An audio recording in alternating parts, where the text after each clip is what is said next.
So you have picked up a fishing rod today, either for the first time ever or for the first time in a long time. And that is the reason why you clicked on this video, because you want some immediate action items that can help make you a better angler today and going forward into tomorrow. And so that's the purpose of this video. Today we're gonna sit down, we're gonna talk about my top 5 easy action items when it comes to advancing your bass fishing skills and knowledge, and of course, putting more fish in the boat. My name is Tyler Anderson, and let's talk about it.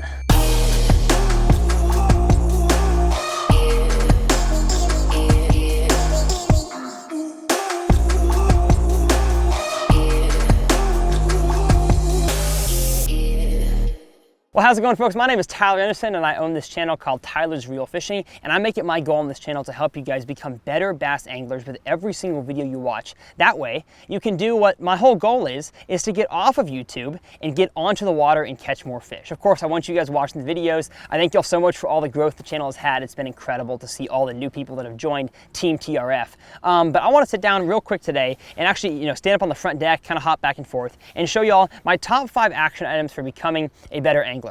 These are all going to be little technical things. Some of these are going to be mental things that you have to think about as you're fishing that I think a lot of, especially beginner anglers, don't necessarily think about when they're on the water, and it can lead to a lot of missed fish, a lot of wasted time, and a lot of missed opportunities to get your bait in an area to catch fish. So my number 1 tip is going to be you have to know when to throw on the bank and when to throw off the bank. Now we know bass love to live anywhere. They live in 6 inches of water, and they live in 60 plus feet of water. And so depending on what type of reservoir, pond, lake, river, creek you're fishing, you have to understand where the fish are at the certain time of the year, whether they're on the bank or whether they are off the bank. And so I'm gonna take a few examples real quick when talking about this. Pond fishing. Let's say you roll up to the pond and you see some kind of fish scurry off the bank, but you also see some trees out there in the middle.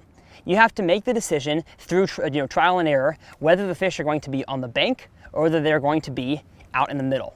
And of course, you may find a situation where the fish are on both. They're on the bank and in the middle. But I've seen so many times a boat going down the bank, and they are literally, their boat is sitting on top of the rocks or the wood that the fish are sitting on, and they're casting to the shore where the fish are not. And so make sure that when you're first beginning, you're trying out multiple different things. You don't just want to be casting aimlessly out there. That's going to be a whole waste of time. So you want to make sure that you are understanding and definitely giving a good trial and error to where the fish are, whether they're on the bank, feeding, chilling, doing whatever, or whether they are off the bank, sitting on deeper structure, that kind of thing. And that also changes what types of lures you need to be throwing. So number 1 is knowing whether to throw it on the bank or off the bank.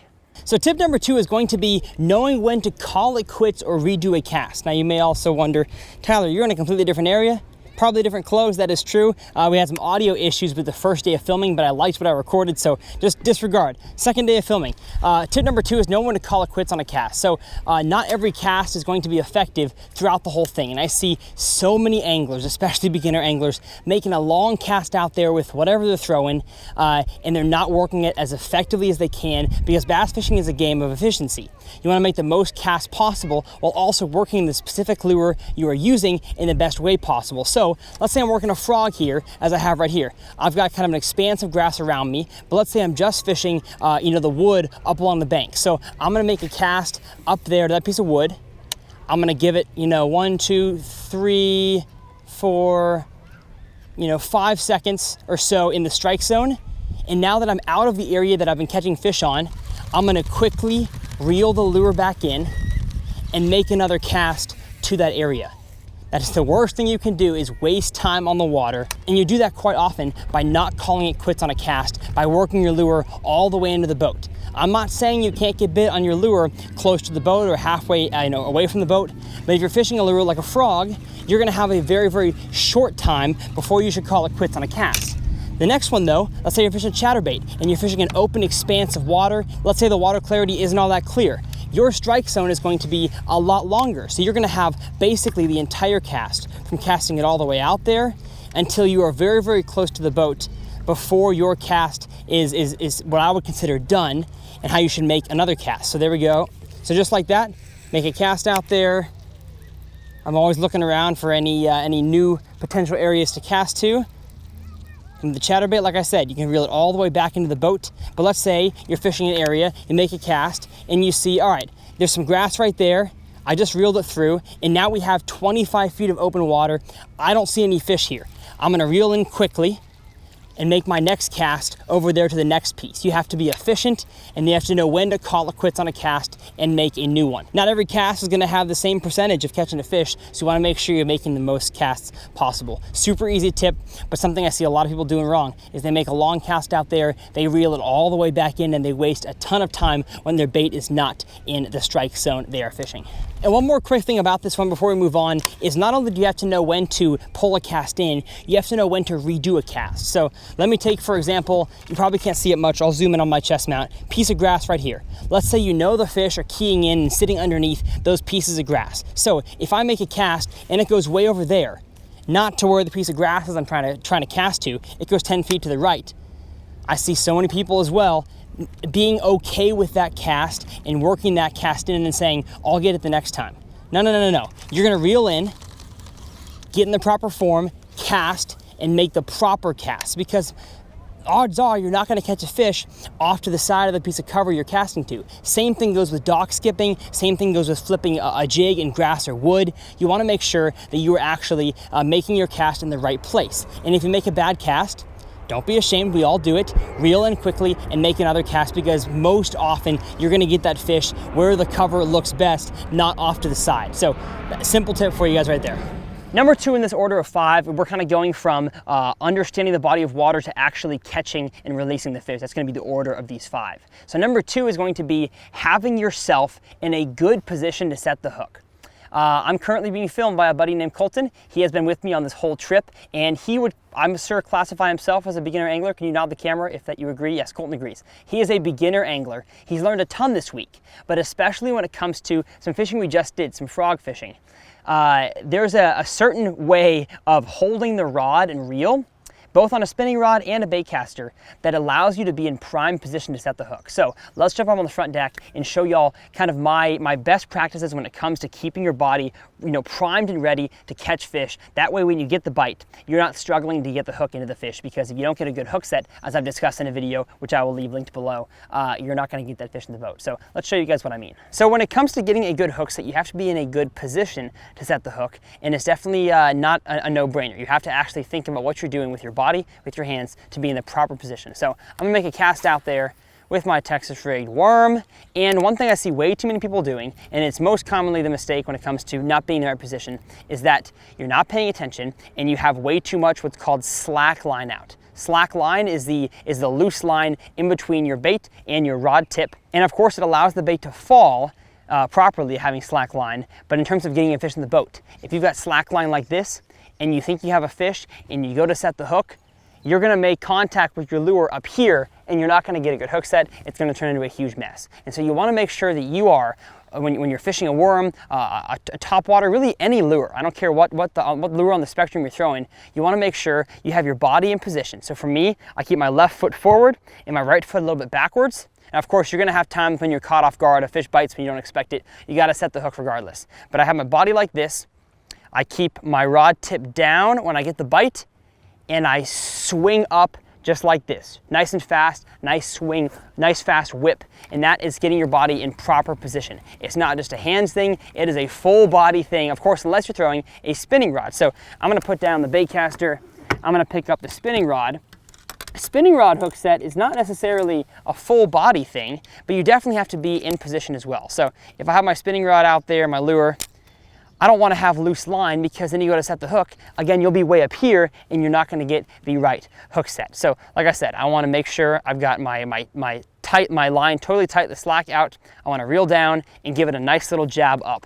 And that is how you're going to set the hook with both a bait casting rod and a spinning rod. And of course, you want to be in proper position to do that. So now that we've talked about how to properly be in position, let's talk about, once you've set the hook, how to fight that fish in for tip number 3. So once you have set the hook, you want to make sure, both on a bait casting and a spinning rod, that you are keeping your line tight. I could talk about this for hours. I see, especially with new anglers, you think you have to fight a fish like Blacktip H fights a Goliath grouper, where you are reeling down and pulling, reeling down and pulling, and that's not the case at all. Bass have soft mouths, especially when you're fishing a spinning rod, a finesse tactic, drop shot, shaky head, even a topwater with treble hooks. Not all the time can you just absolutely go to town on their faces like you'd like to do. You know, we want to show kind of power and be strong bass fishermen, but you have to show just enough power to keep the fish hooked, so just enough, just enough bend in your rod to keep the line tight, and get that fish in the boat as fast as possible without overfishing it and breaking your line. So on a bait caster, that looks like setting the hook, reeling, and kind of doing a little bit of a pull reel sort of thing, but not too fast and not too hard. And of course, once you get to the boat, either grab the net, lip the fish, or flip it on in the boat. And if you're bank fishing, it's gonna be the same situation. You wanna set the hook hard and not go up and down, because every time you go down, sometimes you will give that fish loose line, that if it jumps or just decides to shake its head, it is so much easier for it to shake a lure loose when your line is loose than when your line is tight. So that's the bait caster. The spinning rod is just about the same, except you have to be even more careful when you're setting the hook. So when you're fighting a fish. So you set the hook on a spinning rod. Most of the time, at least I throw lighter line. So I've got 15-pound braid on here with an 8-pound fluorocarbon leader. There's several places in this setup here that have the potential to go wrong if you're if you're fishing it too hard back to the.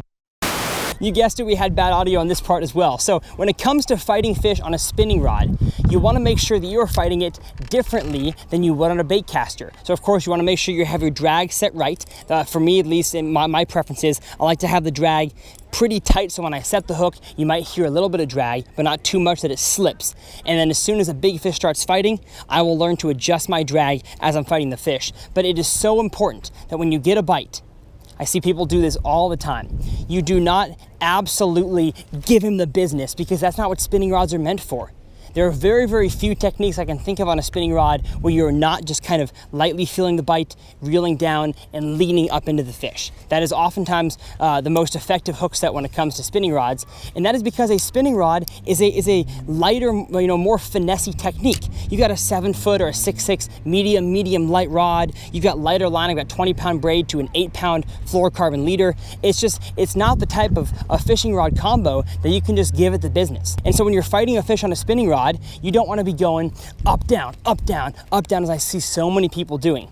You want to set the hook, let the fish fight, lower the rod tip, of course, let the fish pull some drag if he's going to, but never, ever feel like you have to do the whole like deep sea tuna cobia sort of thing where you are just ripping that fish up, down, because not only are you giving him slack in the line, you are also allowing that fish the possibility of breaking off. And I see it happen, I can guarantee you, multiple times a year, where somebody has their lure out there, they set the hook, they're fighting a fish, and it's okay for a while because you've usually got stretch in your line. So people kind of fight it like this for a while, and then it gets close to the boat, they go down like they have been to pull that fish up, and just at that time, their drag is too tight, that fish dives down, and they go to rip the fish up, and the fish is going one way, your rod's going the other, and they snap that fish off. And so there's an easy way to avoid that, and that is setting the hook and just fighting the fish nice and easy, slow reel back to the boat, maybe give it an occasional second hook set, a little bit harder of a pull, but you do not need to absolutely horse fish in